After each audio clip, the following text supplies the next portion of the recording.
하나님의 지혜라는 제목으로 우리 하나님의 말씀을 증거하겠습니다. 사도 바울은 고린도에 있는 하나님의 교회에 편지를 보내고 있습니다. 그리고 고린도 교회 안에 여러 가지 문제들 중에서 제일 먼저 언급했던 것이 분쟁에 대한 이야기를 언급을 했습니다. 그러면서 십자가의 도, 복음만이 사실 이 모든 문제를 해결해 줄 수 있다라고 하는 이야기를 우리 1장을 통해서 전했던 것이죠. 그래서 유대인에게는 표적을 늘 구하는 그런 마음들이 있었고, 또 헬라 문화에 속한 이방인들은 지혜를 추구하는 그런 마음들이 있었는데, 복음이신 예수 그리스도가 표적을 구하는 자들에게는 하나님의 능력이 되고, 그리고 헬라 문화 속에 지혜를 추구하는 이방인들에게는 지혜가 그리스도가 이제 하나님의 지혜가 된다라고 하는 이야기를 우리 지난주 말씀을 통해서 들었습니다. 그래서 예수님이 하나님의 능력이고 또 하나님의 지혜다라고 하는 이야기를 했습니다. 오늘 2장에서는 이 하나님의 지혜에 대한 이야기를 하고 있는데, 성령님과 뗄래야 뗄 수 없는 관계라고 하는 것을 말씀해 주고 있습니다. 그래서 2장, 우리가 한 장 전체를 읽었는데 앞부분은 사도 바울은 자신이 고린도에 와서 하나님의 지혜로, 하나님의 지혜가 이제 그리스도잖아요. 그래서 이제 그리스도와 그리스도께서 십자가에 못 박힌 것 외에는 내가 아무것도 알지 않기로 작정했다. 그래서 그렇게 목회를 했고, 그리고 하나님의 지혜는 우리 본문 중에서 가장 이제 중요한 내용 하나를 이제 말씀드리면 이제 12절이죠. 우리가 세상의 영을 받지 아니하고 오직 하나님으로부터 온 영을 받았으니, 이게 이제 성령이잖아요. 이는 우리로 하여금 하나님께서 우리에게 은혜로 주신 것을 알게 하려 하심이라. 그러니까 예수님께서 저와 여러분들에게 주신 하나님의 은혜, 선물이에요. 복음이 우리에게 선물인데, 복음이신 그리스도께서 우리에게 선물인데, 이것이 우리에게 선물로 알게 되고 받아들여지기 위해서는 하나님의 영이신 성령님을 통해서만이 이것이 가능하다라고 하는 이야기를 해주고 있습니다. 그리고 성령님은 여기 여러 이야기를 하고 있지만 하나님의 깊은 것, 10절에 하나님의 깊은 것까지도 통달하시느니라, 이렇게 설명하고 있잖아요. 그래서 성령님이 아니고서는 우리가 하나님을 알 수도 없고, 또 성령님을 통해서 우리 하나님의 깊은 것까지도 우리가 알게 된다, 그 이야기를 해주고 있습니다. 그래서 마지막 이제 결론이 이제 16절인데, 이사야 선지자의 말씀을 인용을 해요. 이사야 40장에 나오는 말씀인데, 누가 주의 마음을 알아서 주를 가르치겠느냐, 그러면서, 그렇지만은 우리가 이 대답에 대한 이사야 선지자 40장의 대답은 전부 알 수 없습니다, 모릅니다, 이게 이제 전부 답이거든요. 질문에 대한 그런 답이. 그런데 우리는 그리스도의 마음을 가졌다, 이제 그거를 이제 말할 수 있는 자들이 되었다라고 하는 이야기를 하고 있습니다. 그래서 이 큰 2장의 이제 내용을 세상 지혜가 아니고 하나님의 지혜, 그리고 하나님의 지혜는 오직 성령님을 통해서만 우리가 알 수 있다. 그리고 결국 이 성령님이 우리 안에 내주하시잖아요. 우리가 내주하시는 성령님을 통해서 뭘 알 수 있다고요? 그리스도의 마음을 안다. 이 큰 틀을 가지고 오늘 말씀을 좀 보도록 할게요. 2장 부분에 사도 바울은 고린도 교회에 들어왔을 때 자신이 어떻게 사역을 했는지를 설명을 해주고 있습니다. 형제들아, 1절에요. 내가 너에게 나아가 하나님의 증거를 전할 때에 말과 지혜의 아름다운 것으로 아니하였다. 그리고 예수 그리스도와 그의 십자가에 못 박힌 것 외에는 아무것도 알지 아니하기로 작정했다. 이렇게 된 이유가 있죠. 그것은 고린도에 오기 전에 그 아테네에 먼저 들렸습니다.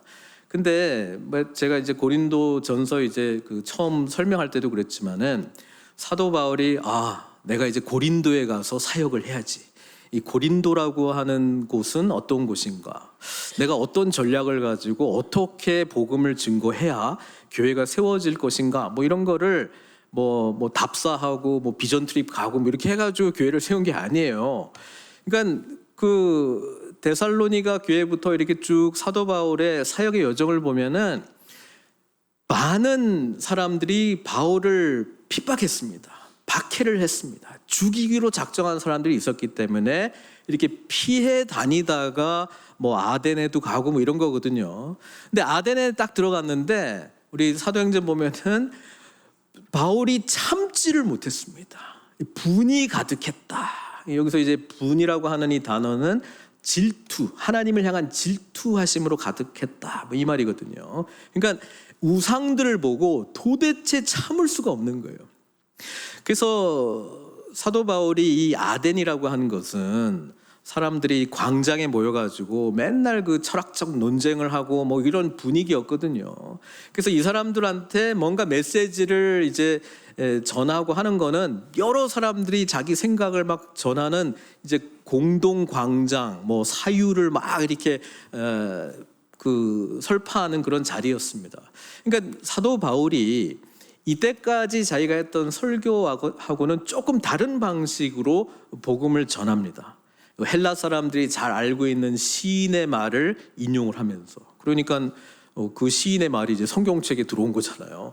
그러면서 이렇게 막 그 여러 신들이 있고 너희들이 참 종교성이 좀 많다. 그러면서 알지 못하는 신에게라고 하는 그런 우상도 너희들이 섬기고 있더라. 근데 너희들이 알지 못하는 신을 내가 너희들에게 알려줄게. 그러면서 이제 복음을 막 증거하는 거거든요. 그런데 아테네에서의 이 설교 끝의 결과가 이렇게 뭐 많은 사람들이 막 회심하고 그러진 않고 그냥 몇몇만 있었다 이렇게 돼 있습니다. 그리고 그 중에 이제 특별한 반응은 뭐냐면은 그거 좀 흥미롭다. 죽은 자가 부활한다고? 우리 다음번에 한번 와서 또 이야기하자. 그러니까 또 하나의 어떤 그 주제를 나누는, 너의 생각이 뭐냐, 뭐 이런 걸로 이제 좀 이어지는 내용이었어요. 그래서 이러다가 또 사도행전 이제 18장에 보면 이제 고린도에 오게 되었다 이렇게 돼 있거든요. 그러니까 고린도에 오게 된 사도 바울은 아덴에서는 이런 식으로 좀 약간 세상 지혜도 가져오고 뭐 이렇게 하면서 좀 설득력 있게 지혜 있는 자처럼 이렇게 좀 해봤는데 좀 잘 안 되는 것 같고, 그리고 고린도가 아니고 고린도에 왔을 때에 이제 내가 어떻게 해야 되지라고 할 때 일단은 회당 중심으로 유대인들 중심으로 이렇게 막 그 복음을 전했거든요. 그런데 계속해서 사도 바울을 막 쫓아다녔던 이 반대파들이 또 고린도에 또 오게 되고 바울은 안 그래도 이전 그 도시들에서 너무나도 분위기가 험악하니까 디모데하고 다른 그 선교팀들이 좀 멀리 좀 피신하는 게 좋겠습니다 해서 이렇게 혼자 이렇게 고린도에 오게 되어 있을 때에 바울이 어땠냐면은 여기 설명하죠. 3절에 내가 너희 가운데 거할 때에 어떻다고요? 약하고 두려워하고 심히 떨었노라. 그러니까 사역을 하는데 뭔가 반응이 시원찮은 아덴도 경험을 했고 복음만이 전해야 된다라고는 아는데 지금 분위기는 굉장히 험악하고 혼자 있고, 우리가 혼자 있을 때 좀 두려움이 막 찾아올 때가 있거든요. 한 번 두려운 마음이 오면은 그냥 자잘한 일들도 어마어마하게 크게 우리를 위축시킨단 말이에요. 근데 이때 하나님의 위로가 직접 바울에게 찾아오죠. 그게 이제 사도행전 18장에 기록이 돼 있어요. 이런 상황 속에 제가 읽어드릴게요. 사도행전 18장 9절에 밤에 주께서 환상 가운데 바울에게 말씀하십니다. 직접 말씀하십니다. 뭐라고요? 두려워하지 말고 침묵하지 말고 말하라. 이렇게 이야기를 해요. 내가 너와 함께 있음에 어떤 사람도 너를 대적하여 해롭게 할 자가 없을 것이니. 그러니까 이게 바울의 주된 두려움이었죠. 지금 분위기가 너무 험악하고 내가 그냥 혼자 와 있고 이게 하는 게 맞나? 또 이렇게 막 좀 이렇게 조심조심 해야 되나? 뭐 이렇게 좀 몰래 좀 크게 일 만들지 말고 뭐 이런 식으로 해야 되나? 막 고민하고 있는데 이 주님께서 환상 가운데 바울에게 직접 말한 내용을 가지고 바울은 담대하게 뭐만 전했겠어요? 그리스도, 예수 그리스도께서 십자가에 못 박힌 것, 복음만 담대하게 선포했다는 거예요. 왜냐하면 하나님이 함께 하실 것이기 때문에, 그리고 또 함께 하시는 성령님의 충만함을 또 경험했겠죠. 자, 이는 이 성중에 내 백성이 많음이라. 바울은요, 고린도에 처음 왔을 때는 내 아덴에서 너무 흥분한 것 같아. 그리고 좀 여기 좀 조용히 있다가 여기 회당에서 막 복음 전하고 있는데 분위기 또 안 좋아. 내가 뭐 전략이 틀렸나, 뭐 잘못하고 있나, 막 두려운 마음 가운데 하나님이 이렇게 말씀하시잖아요. 그리고 더 중요한 거는 내 백성이 많다, 복음을 받아들일 예비된 백성들이 많다, 이렇게 이야기하니까 바울이 담대하게 복음만 전했고요. 그 다음에 여기 성경 보시면 사도행전 18장 11절에 얼마 동안 머물렀다고요? 1년 6개월. 사람이 많으니까 복음만 받아들이면 끝이 아니잖아요. 또 이 사람을 복음으로 또 세워야 되죠. 공동체 안에서 또 하나님 믿는 것이 무엇인지 알려줘야 되죠. 또 그냥 구원받은 자로 머물러 있는 게 아니잖아요. 또 말씀으로 먹이고 양육시키고 또 리더로 또 키워야 되고, 이분이 또 다른 사람을 또 양육하고 하는 그런 일들을 막 시켜야 되고. 왜냐하면 지금 복음을 받아들일 사람이 많으니까. 그러니까 이거 하는데 1년 6개월을 걸린 거예요. 이 모든 일들은 예상한 거예요? 계획한 거예요? 아닙니다. 그냥 이루어진 일이에요. 근데 여기서 사도 바울이 했던 거는 하나밖에 없어요. 복음만 담대하게 선포한 거예요. 그리고 그 복음에 따른 반응들에 대해서 영적 케어를 하고 리더들을 막 키우고 하는 이런 일들을 감당했던 것이죠. 그러니까 사도 바울은 고린도 교회에서 자신의 사역이 어떻게 이루어졌냐, 자신의 계획 속에 이루어진 거 아니다, 자신의 지혜로운 말로 이루어진 거 아니다, 오직 예수 그리스도와 그가 십자가에 못 박힌 것, 이 두 가지를 이렇게 길게 설명했는데, 예수 그리스도는, 그리스도가 뭐예요? 왕이라는 뜻이잖아요. 왕, 메시아의 헬라식 그 단어잖아요. 왕입니다. 예수님은 왕이시고, 예수님이 십자가에 못 박혔다는 건 뭐예요? 저와 여러분들의 죄의 값을 치르시고 사망에서 생명으로 살려주신 구원자라고 하는 내용이잖아요. 그러니까 Lord and Savior, 주님 그리고 구원자라고 하는 것을 온전히 알고 그것을 선포했다라고 하는 이야기를 해주고 있습니다. 그래서 고린도 교회가 든든하게 세워질 수 있었던 것은 예수님께서 우리를 사망에서 구원해 주신 구원자다, Savior. 그리고 이제는 우리가 하나님 나라에 들어갔다. 그리고 우리의 왕은 누구다? 예수님. 그래서 우리는 그분의 다스림 속에서 살아가는 삶을 살아야 된다라고 하는 교회 공동체를 경험하게 된 거예요. 바울은 자신이 고린도에서 세우게 된 교회는 전적으로 복음으로 세워진 교회라고 하는 것을 경험했던 것이죠. 그래서 말합니다. 너희 믿음이, 그 4절에 내 말과 내 전도함이 설득력 있는 지혜의 말로 하지 아니하고 다만 성령의 나타나심과 능력으로 하여, 이렇게 되어 있습니다. 교회가 복음으로 그리스도의 주 되심과 그리스도께서 저와 여러분들을 십자가의 죽으심과 부활로 인해서 구원 그리고 생명을 주셨다라고 하는 그 고백이 선명하면 할수록 이 공동체는 뭐가 드러난다고요? 성령의 역사가 드러날 수밖에 없습니다.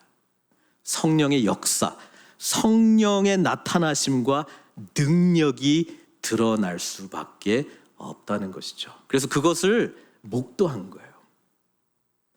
사도 바울이 이것을 다시 상기시켜주는 의미는 이 여러 가지 문제들이 많이 있어요. 근데 모든 우리 크리스찬의 문제의 핵심은 예수님이 나의 주님이신지, 그리고 나는 구원, 세이비어로서 구원자로 만나신 예수 그리스도의 이 구원의 풍성함 가운데 혼자도 아니고 공동체가 함께 나아가고 있느냐 없느냐에 따라서 자잘한 문제들이 우리에게 주된 문제가 되고 있는지 아닌지를 판결하는 가장 핵심적인 내용이라고 하는 거예요.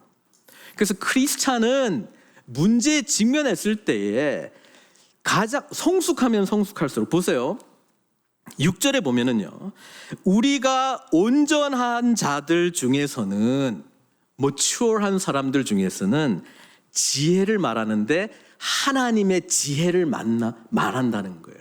왜냐하면 성숙한 자들은 진짜 본질의 문제가 어디에서 출발하는지를 알고 있기 때문에 하나님의 지혜이신 그리스도를 이야기를 한다라고 지금 사도 바울은 말씀하고 있는 거예요.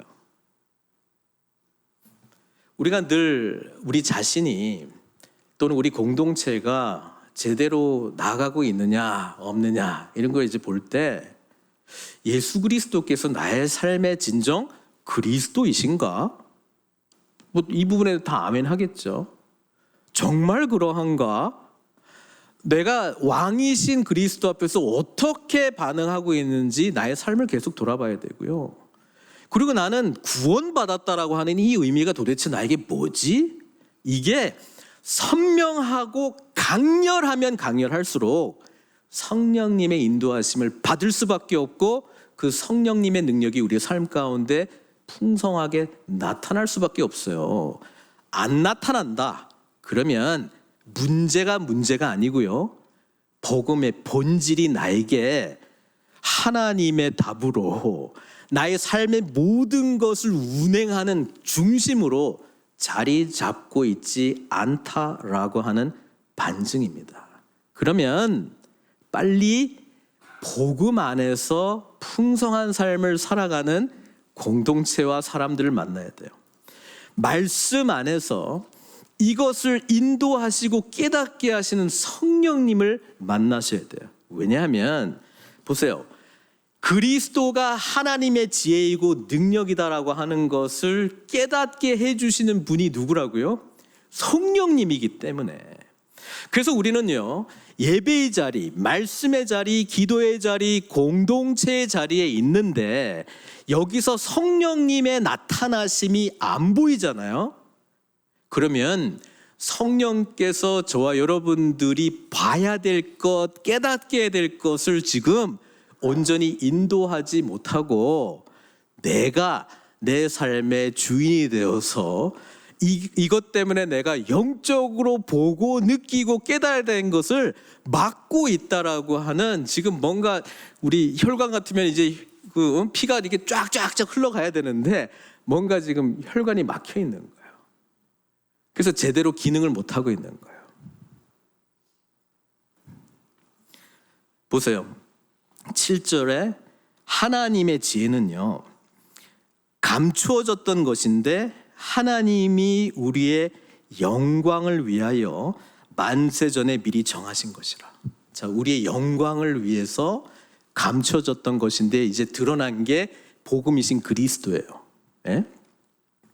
자, 그리고 8절에 보면은 이 예수님이 영광의 주님이라고 말씀하고 있습니다. 그러면서 이 세대의 통치자들도 한 사람도 알지 못하였나니, 왜냐하면 성령님이 아니고서는 이것을 알 수도 없고 깨달을 수도 없고 볼 수도 없기 때문에 그래요.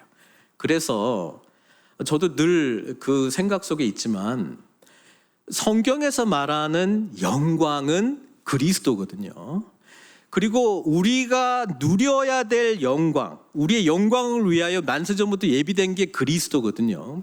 그런데 그리스도가 나에게 그렇게 영광이 아니야 라고 한다면 우리의 눈이 제대로 열리지 않습니다.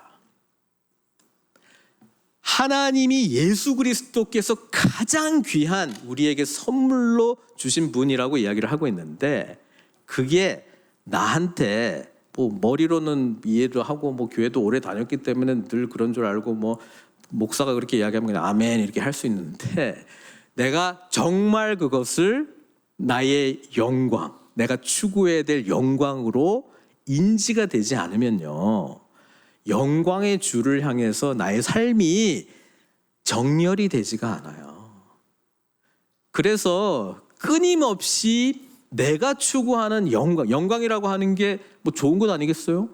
뭔가 의미 있는 것 아니겠어요? 뭐 가장 귀한 것 아니겠어요? 뭐 그거가 영광의 주님이 아니다라고 하는 것을 발견하시려면은 빨리 발견하는 게 좋아요. 이게 약간 그 병 치유하고도 비슷한데, 병을 발견하고 인정을 해야 제대로 된 치료가 들어가는 거잖아요. 근데 계속 인정을 안 해. 그러니까 머리로는 맞죠. 실제로는 아니야. 누구하고 쉐어할 때도 나는 그렇죠. 예수님이 나의 가장 영광스러운 것이지요 라고 말을 하는데 실제로는 아니야. 자기가 하도 많이 이야기해가지고 자기는 진짜 그런 줄 알아. 그런데 아니야.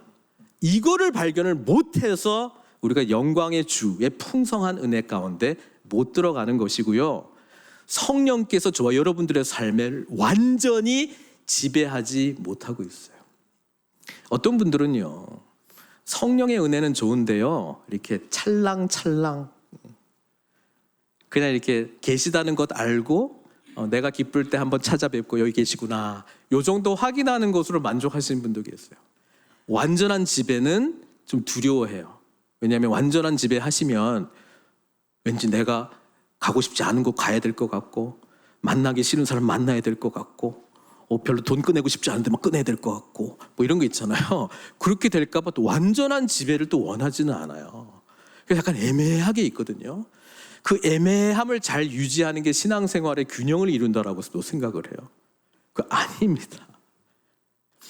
우리는 올인 하는 거예요. 왜냐하면 예수님이 저와 여러분들에게 올인 하셨기 때문에 그 은혜를 알 때 반응하는 거예요. 애매한 자리는 없어요. 애매하면 사실은요, 힘들어요. 힘들다고요. 이것도 아니고 저것도 아니고.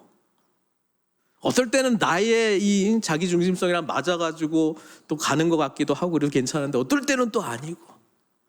힘들어요, 신앙생활이. 제가 오늘 기원할 때 수고하고 짐진 자들아 다 내게로 오라.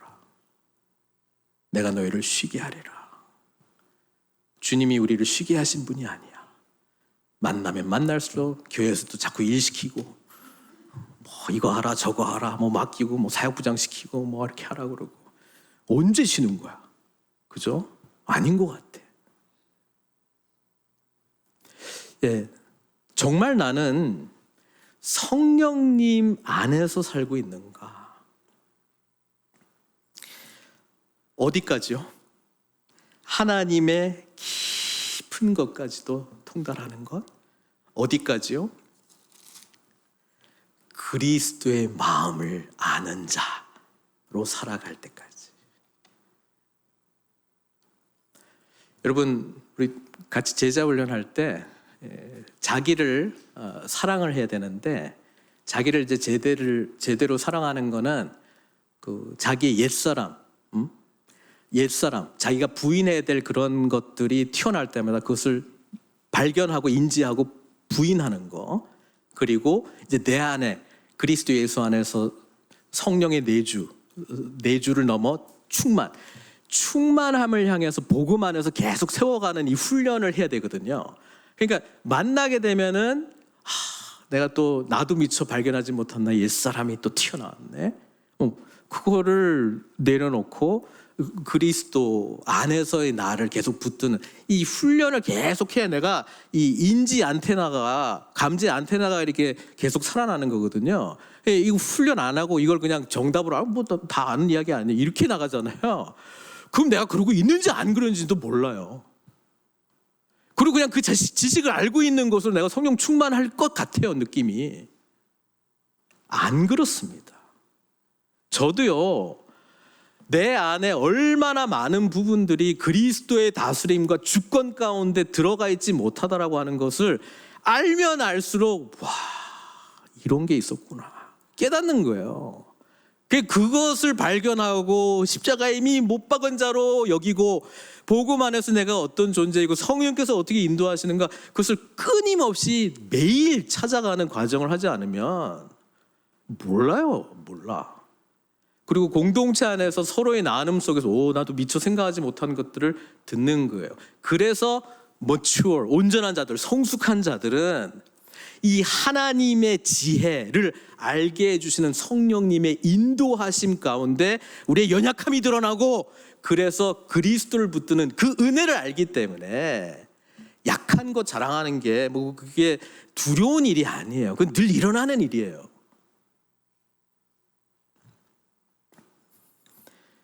그리스도의 마음을 가졌느니라, 이게 사도 바울이 너무 감격해서 한 이야기거든요.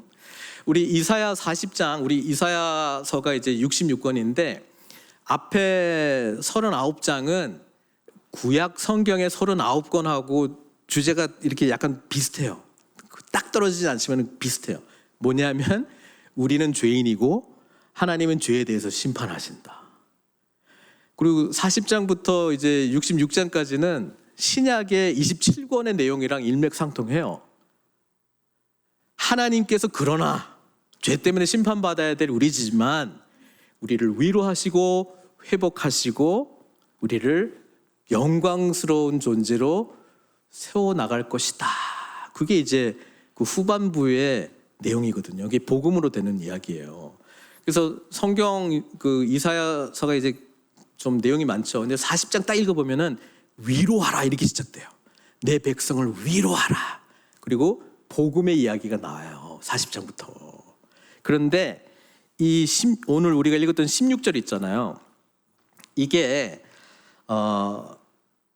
이사야 40장 13절에 나오는 내용인데요. 이 위로하라, 내 백성 위로하라 이게 끝내고 그 뒤에 나오는 주제는 뭐냐면은 하나님이 약간 그 욥이 나중에 하나님 만날 때의 장면이랑 비슷해요. 의로운 욥, 정말 착한 욥, 정말 하나님 앞에 예배자로 섰던 욥, 하루아침에 재산 다 잃고 자녀들 다 죽고 완전히 그냥 몸에 그냥 피부병 걸리고 괴로운 가운데 있잖아요. 친구들이 딱 모여가지고 그걸 놓고 해석을 하는 거야. 욥도 자기가 만났고 알고 있었던 하나님에 대해서 알고 있는 지식을 총동원해가지고 이걸 이제 해석을 하고요. 옆에 친구들도 이제 한마디씩 거들어요. 욥은 난 잘못한 게 없는 것 같은데 도대체 왜 이런 일이 일어나는가? 이 질문이 있었거든요. 친구들은 야, 네가 우리한테 감춘 죄가 있으니까 이런 일이 있겠지. 세상 천지 어떤 하나님이 죄도 없는 사람한테 이렇게 너처럼 고통스럽게 하겠냐? 이런 그 논쟁을 이제 주거니 받거니 해요. 근데 나중에 맨 마지막에 욥이 하나님을 만나거든요. 예? 폭풍 가운데 하나님이 빡 임하는데 하나님이요 욥에게 어떻게 말씀하시냐면은 질문으로 쏟아붓습니다. 내가 세상 만들 때 너 있었냐? 내가 이거 세상 기초 세울 때 너 있었냐? 너 이거 아냐? 너 이거 아냐? 너 나에 대해서 아무것도 모르지? 욥이 막 듣다가 무지한 말로 그러니까 하나님이 얼마나 위대하신 분이시고 자기는 그냥 정말 그냥 초라한 미물이구나 라고 하는 것을 하나님이 퍼붓는 질문에 대해서 하나도 답을 할 수가 없어요. 그와 똑같은 형식으로 이사야 40장에 하나님이 위로해 주시겠다 하고 질문들이 막 쏟아 나옵니다. 그 질문 중에 하나가 누가 주의 마음을 알아서 주를 가르치겠느냐? 다 답이 몰라요. 할 수 없어요. 몰라요. 이런 거거든요. 우리가 할 수 있는 답은요. 그런데 오늘 고린도전서에서 그 질문에 대한 답을 줬어요. 우리는 알 수 있다는 거예요? 모른다는 거예요? 알 수 있다는 것을 말해주고 있는 거예요. 예수님을 통해서 우리는 하나님의 깊은 것까지 그리스도의 영이신 성령님을 통해서 알 수 있고 그리스도의 마음을 알 수 있다는 거예요. 그래서 이 그리스도의 이 하나님의 이 깊은 것, 그리스도의 마음까지 알아가는 과정 속에 성령님께서 너무 중요하잖아요. 그래서 우리는 성령님이 저와 여러분들의 삶을 인도하는 훈련을 해야 돼요. 예배 가운데 성령님께서 역사하시죠. 찬양 가운데 성령님이 또 임하시죠. 말씀이 하나님의 감동으로 만들어졌기 때문에 성령님이 저자시거든요. 그러니까 우리가 말씀의 자리, 또 기도의 자리, 또 예배의 자리, 거기서 성령님을 깊이 경험하고 뭘 배워야 된다? 하나님의 마음을, 그리스도의 마음을 우리가 알아가는 그 과정 가운데 있어요. 근데 자기 중심성을 부인하고 나는 이제 그리스도 예수 안에서 성령님이 인도하는 삶을 살아가는 자야라고 복음으로 날마다 자기를 부인하고 십자가를 지고 주님 쫓아가는 삶이 훈련이 안 되잖아요. 그러면 성령님을 깊이 만나는, 그래서 하나님의 지혜가 우리에게 주어지고 하나님을 깊이 만나는 그 자리에, 예배의 자리, 기도의 자리, 말씀의 자리에 자기 중심성이 딱 들어오잖아요. 그러면 하나님을 만나야 되는 이 자리에 예배를 판단을 해요. 오늘 분위기 보니까 예배가 좀 길 것 같아. 예배는 이때쯤 끝내줘야 은혜로운데. 오늘 목사가 서론에서 말하는 것도 보고 오늘 본문 보니까 되게 길 것 같아. 아니면은 찬양은 한 요 정도 선에서 해야 참 은혜로운데. 이게요, 자기 중심성이 해결이 안 된 상태에서 예배의 자리에 딱 앉아 있잖아요. 성령님을 만나지 않고요, 그냥 시작부터 끝까지 예배는 이래야 된다, 내 앞에서 찬양하는 사람들은 이런 사람들만 올라와야 된다부터 해가지고 뭐 이렇게 움직여야 되고 이렇게 해야지 은혜로운 예배라고 하는 걸로 성령님 못 만나요. 기도의 자리에 갔는데 자기 중심성의 문제 해결이 안 된 사람이 가 있잖아요. 자기 할 말만 하고 가. 하나님하고 교통하는 자리잖아요. 소통하는 자리에 자기가 약속 시간 정하고 자기가 할 말 다 내뱉고 하나님 뭐라고 말씀하시는지 듣지도 않고 가버려요. 그리고 나중에는 하나님 왜 내가 했던 말이 있는데 안 들어주냐고.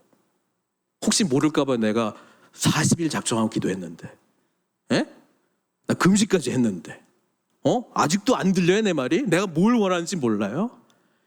얼마나 웃기냐면 그리스도의 마음을 알고 싶지 않아요. 하나님이 내 마음을 알아줬으면 좋겠어. 예? 성령님이 하나님의 깊은 생각까지도 알게 해주시는데 그거 알고 싶지 않아요. 혹시 내 생각이랑 틀릴까 봐. 그러니까 내 생각만 관철됐으면 좋겠어. 이게 예배의 자리든 말씀의 자리든 기도의 자리든 자기 중심성이 해결이 안 되는 사람이 정말 여기에서 그래서 자기가 한 종교적 열심 가지고 하나님 협박합니다. 하나님 저 예배 올해 한 번도 안 빠졌는데요. 내 기도 올해는 진짜 3시간씩 하나님께 기도하고 내 작정하고 기도했습니다. 하나님 말씀 얼마나 많이 읽고 내가 얼마나 많은 성경 공부를 지금 하고 있는데 말씀의 자리에서도 자기 중심성이 해결이 안 되잖아요.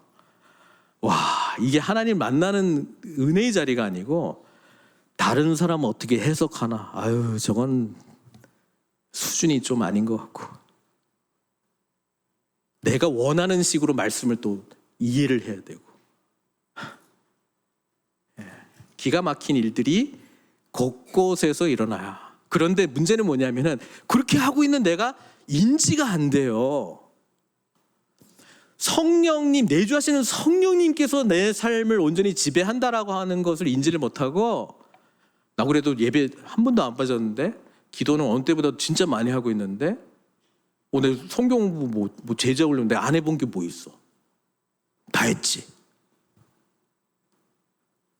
그리스도의 마음을 몰라. 하나님의 깊은 뜻과 이것도 몰라.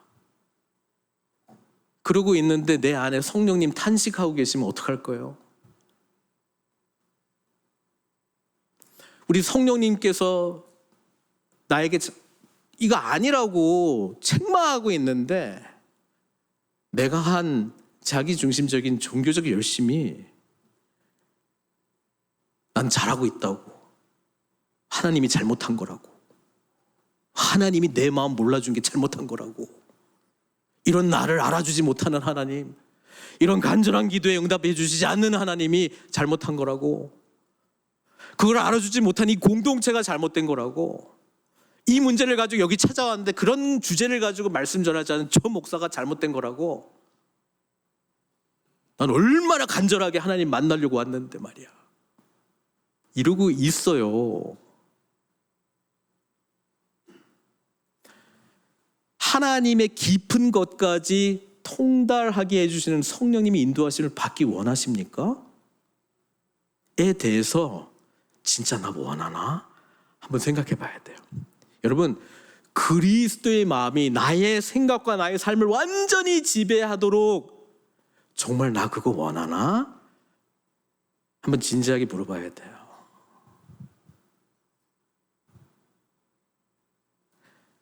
우리는 과정 가운데 있어요.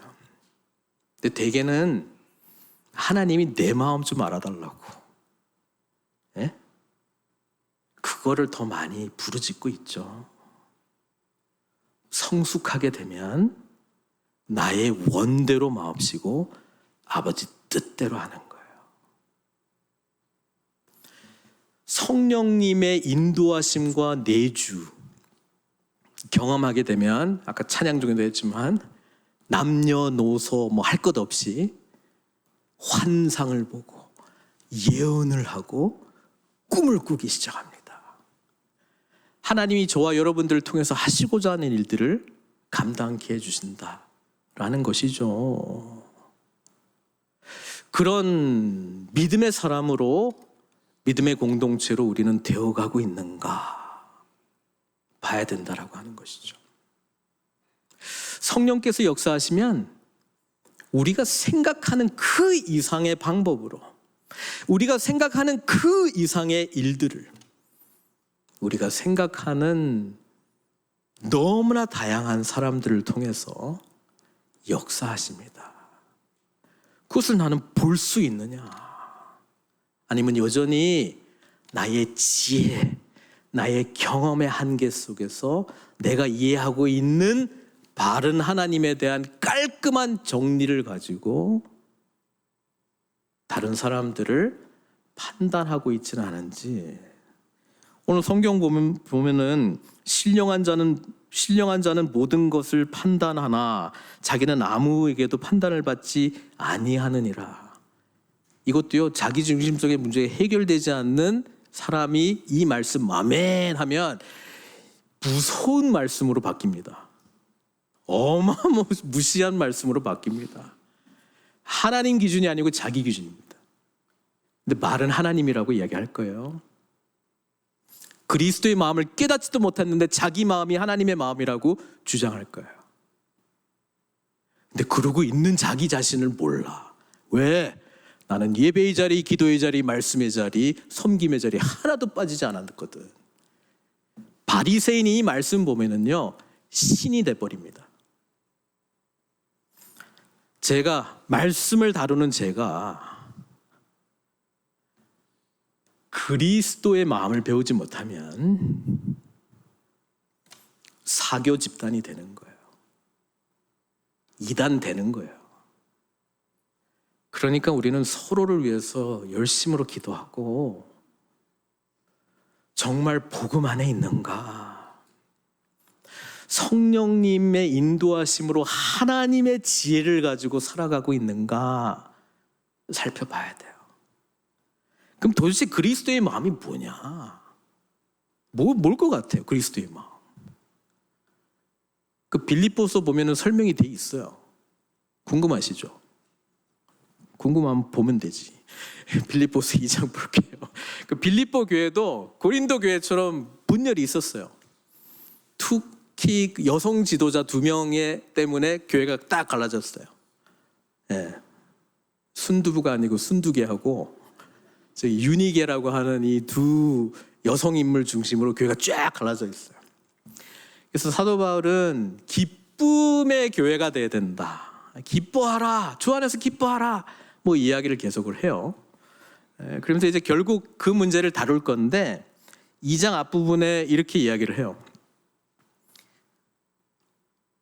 싸우지 말고 2절, 빌립보서 2장 2절 마음을 같이 하고 같은 사랑을 가지고 뜻을 합해서 한 마음을 품어. 말로는 되게 쉽죠. 아이고, 한 마음 품고 갑시다. 아무 일에든지 다툼이나 허영으로 좀 하지 말고 겸손한 마음으로 각각 자기보다 남을 낮게 여기고. 여기까지는 뭐 굉장히 뭐 좋은 조언이죠. 각각 자기 일을 돌볼 뿐더러 또한 각각 다른 사람의 일을 돌보아 나의 기쁨을 좀 충만하게 하라. 길게 말했지만 그냥 싸우지 말고 좀 하나 되어가지고 좀 이렇게 좀 행복하게 좀 삽시다. 뭐 이런 이야기 하는 거잖아요. 너희 안에 이 마음을 품으라. 곧 그리스도 예수의 마음이니. 이제 예수의 마음 설명됩니다. 그는 근본 하나님의 본체시나 하나님과 동등됨을 취할 것으로 여기지 아니하시고 오히려 자기를 비워 종의 형체를 가지사 사람들과 같이 되셨고. 성육신의 은혜잖아요. 성육신의 교리를 알면 뭐예요? 성육신의 은혜를 알아야죠. 주님께서 사랑하시기 때문에 이렇게 하셨구나. 그것 때문에 내가 살아났구나. 내가 하나님의 나라에 들어갈 수 있겠구나. 그럼 나도 그 은혜를 안다면, 내 안에 내주하시는 성령님께서 인도하시는 삶을 산다면 나도 나의 기득권 내려놓고 나의 권위 내려놓고 나도 비우고 섬기는 자의 자리로 가야 되는구나. 그 다음에 뭐예요? 사람의 모양으로 나타나서 자기를 낮추시고 죽기까지 복종하셨으니. 주님께서 우리가 타인 중심성으로 어디까지 사랑할 수 있느냐를 가르쳐 주셨어요. 내 생명 내어 놓는 데까지 사랑해야 된다는 게 주님의 마음을 가진 사람들이 살아가는 삶의 양식이죠. 이거 어떻게 해? 그러니까 제가 말씀드렸잖아요. 성령님의 완전한 지배를 별로 안 원한다고. 우리는 어떻게 여기까지 해? 우리가 할 수 있는 수준까지만 사랑할게요. 거기서 플러스 알파 뭐 1, 2% 정도까지 제가 막 이 악물고 한번 해볼게요. 이게 아니고요. 저 여러분들한테 불가능한 사랑 요구하십니다. 근데 불가능한 사랑을 가능케 해주신 분이 누구라고요? 성령님이 역사하시면 가능해요. 그러니까 이게 내가 내 지혜로 한 건지 이건 성령님이 하신 거야 라고 고백하는 건 너무 쉬워요. 내가 할 수 있는 수준에서 섬겼잖아요. 내가 한 거예요. 거의 대부분요. 뭐 기도하고 뭐 이렇게 했겠지만은 내 능력, 내가 동원할 수 있는 자원, 내가 할 수 있는 역량을 가지고 섬긴 거예요. 그런데 성령이 역사하시면 내가 할 수 없는 일을 하게 하신다고요. 이거 할 때 믿음이 필요한 거예요. 앞에 거 할 때 믿음이 필요한 거는 하나님 내 마음 좀 알아주는 믿음이에요. 내가 정한 방식대로 이렇게 잘 됐으면 좋겠다라고 믿습니다 하는 거지. 내가 하나님이 인도하신 대로 하겠다는 거 아니잖아요. 그리고 거의 하나님이 하시는 거는 불가능한 일이에요. 원수 어떻게 사랑해요? 하기 싫은 일 하게 해요, 하나님이요. 그런데 사랑의 강권함을 입어서 하게 해요. 근데 그 사랑은 지금 그리스도의 마음이 어떤 건지 내가 경험했기 때문에, 복음 안에서 하늘 영광 버리시고 이렇게 낮추셔서 나에게 오셨다니. 그러니까 내가 왜 못 낮춰? 그죠? 나처럼 되셔서 그 생명의 복음을 전하려고. 그래서 우리가 다른 사람한테 맞추는 거죠. 예? 복음 전할 때도 자기 중심성이 딱 살아있으면 내가 이 정도 해주면 저 사람은 이 정도 반응해줘야 되는데 안 하잖아요. 에이, 기분 나빠. 나도 안전해. 뭐 이렇게 가요. 예? 이 정도 해주면 사람 좀 바뀌어야지 좀 말이야. 참, 남 탓하고 환경 탓하고 뭐 이렇게 돼요. 하나님 탓하고. 내 코가 석자인데 하나님 또 이런 거 막 하게 하신다고. 이러므로 죽기까지 복종하셨으니 곧 십자가에 죽으심이라. 이러므로 하나님이 그를 지극히 높이 모든 이름 위에 뛰어난 이름을 주사 하늘에 있는 자들과 땅에 있는 자들과 땅 아래에 있는 자들로 모든 무릎을 예수 이름에 꿇게 하시고. 그렇게 사셨는데 하나님의 능력과 권능이 임했잖아요. 우리도 세상이 보기에는 손해보는 길, 실패하는 길, 막 자기를 내려놓고 포기하는 길로 간 듯한데 하나님이 말도 안 되게 이것을 은혜로, 축복으로 변화시켜 준단 말이죠. 그래서 모든 입으로 예수 그리스도를 주라 시인하여. 하나님이 역사하셨을 때의 결과물이 모든 사람들이 예수 그리스도를 주라 시인하여. 그게 오늘 그 본문에서 나타난 성령의 나타나심과 능력으로 하여 그거 한 거거든요. 사도 바울은 자기가 원치 않는 교회, 계획하지도 않는 고린도에 가서 교회를 이제 세우게 되는데 하고 싶지 않았어요. 두려웠어요. 근데 전하라 하니까 전했고요. 있으라 하니까 있었어요. 근데 있어 보니 고린도에 말도 안 된 타락한 도시에 하나님의 거룩한 교회가 세워졌어요. 물론 미약하고 지금 자라가야 되는데 바울이 믿고 있었던 것은 우리가 하나님의 지혜를 추구하고 있다면 우리 안에 착한 일을 시작하신 그분께 우리가 모든 것을 맡기고 성령의 인도하심을 받는 공동체가 된다면 아무리 안 돼! 라고 말해도 하나님의 일은 반드시 일어날 거야! 라고 하는 이야기를 해주고 있는 거예요. 저도 목회를 이제 돌아볼 때 제가 하고 싶은 목회 그리고 하나님이 하게 하시는 목회 이게 서서히 분별이 되기 시작해요. 근데 언제 하나님이 하게 하시는 목회를 한 줄 아세요? 저는 못합니다 고백하면 그때부터 시작되더라고요. 언제 우리에게 하나님의 일이 진행되는 줄 아세요? 하나님 앞에 항복하고 나아갈 때 그때 하나님의 일이 이제 비로소 시작이 되는 거예요.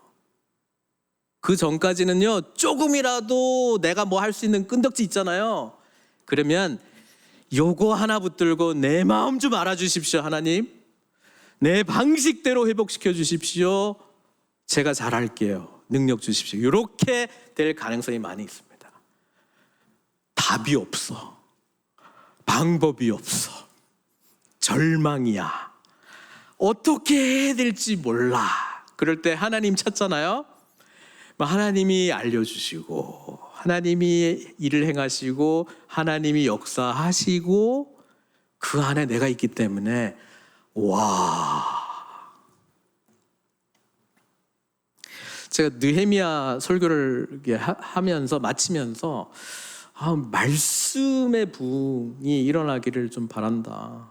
그래서 저에게도 새벽부터 정오까지 막 하루 종일 막 말씀 보고 막 이런 거를 좀 진행을 하면 좋겠다 해서 막 교육자 회의까지 했어요. 언제 하면 좋겠냐. 그 7월 달에 했으니까 7월 달에 하자. 뭐 이런 이야기도 하고 이렇게 했는데 최근에 저희 교회 안에 2달에 한 번씩 통독하시겠다는 분들이 지금 하고 있어요. 기도와 관련해서도 화요일, 목요일 또 기도하시지만 정말 진실함을 하나님께 나아가는 기도하시는 분들도 일으켜주시고 계시고요. 그리고 우리가 LA 홈레스 사역도 어제 참 은혜롭게 제가 안 갔는데 역시 제가 안 가니까 막 제일 많이 오시고 어마어마한 부흥의 은혜가 또 있었다고 들었거든요. 이런 걸 보면서 하나님은 하나님이 하시는구나. 이게 확인시켜줘요, 하나님이요. 네. 그런데 만약에 제가 모든 되는 일에 내가 딱 중심에 꼭 있어야 돼요. 그리고 내가 계획한 대로 일이 막 진행이 됐다고 칩시다. 저는 어떤 목회를 할 것 같아요? 하나님께 안 묻습니다. 절대로 물어볼 필요가 없습니다. 계획한 대로 성공하는데 뭐. 그리고 그 안에 내가 꼭 있어야 된다라고 하는 게 그냥 강박관념으로 잡혀 있어요. 또 성도님들은 또 뭐라고 이야기하냐면 목사님이 꼭 오셔야죠. 성령님은 안 오셔도 목사님은 와야 돼. 약간 이렇게 돼 이제 약간. 그리고 나도 그런 줄 알아. 그렇지. 내가 가야 성령님이 따라올 거야. 약간 이런 믿음으로 또 나도 가. 망하는 길입니다. 근데 문제는 뭔지 아세요? 잘된 열매를 보잖아요. 그것도 우리가 정의한 잘된 거예요. 인지가 안 돼요. 이게 잘하고 있는 건지 못하고 있는지 인지가 안 된다고요. 그러니까 정신 똑바로 차려야 돼요. 내 안에 내주하시는 성령님의 인도하심을 받고 있는지 안 받고 있는지, 하나님의 지혜를 가지고 지금 일어나고 있는 모든 것을 판단하고 있는지 아닌지 똑바로 보지 못하면 잘 되고 있는 일들이 나를 망하게 할 수 있고요. 분별이 안 돼요. 그래서 오늘 본문에도 성령님은 우리를 가르치시고요, 분별하게 해주세요. 저는 우리 늘푸른 선교교회가 복음으로 세워져 가고 있다라고 하는 여러 증거들을 곳곳에서 봅니다. 특히 내가 빠질 때 일들이 진행이 될 때 확실합니다. 이거는 성령님께서 역사하시도록 잘하는 교회가 저는 분명히 될 줄로 믿어요.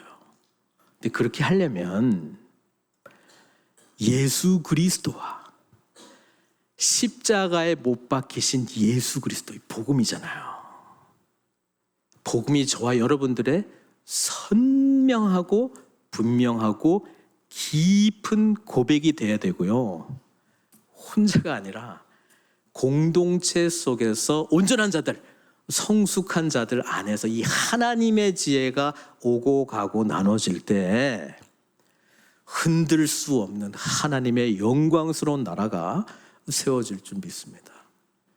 이 교회로 함께 세워져 가시는 저와 여러분들 되시길 주님의 이름으로 축원드립니다. 같이 기도하겠습니다.